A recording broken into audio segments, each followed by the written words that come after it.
Now let's apply that same rule of thumb to I to the power of 23 as well as I to the power of negative 15. Remember, we want the highest multiple of 4 that can go into that number. And so in this case, we have 23.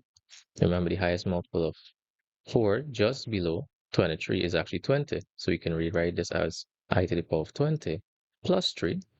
Applying our laws of indices, we get I to the power of 20 times I to the power of 3.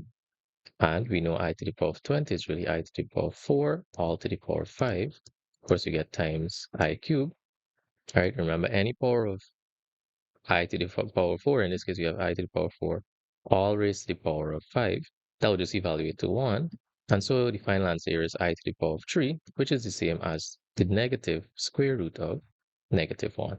Applying the same rule to I to the power of negative 15. Remember, we want the multiple of 4 that is just below, right? That is negative relative to the current power. So we're not going to use negative 12.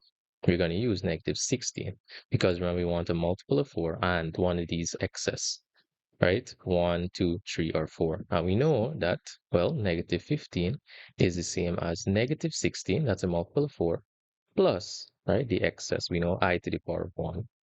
Right, so we can rewrite this as I to the power of negative 16 plus 1. Splitting it, we get I to the power of negative 16 times I to the power of 1.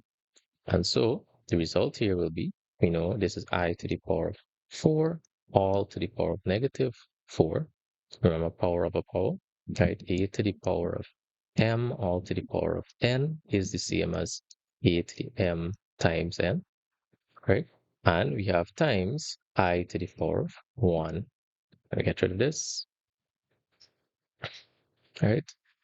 Any power of I to the power of 4 is 1. So we don't need to deal with this part here anymore. So the final answer here is really I to the power of 1, which we know is the square root of negative 1. And that there is our answer.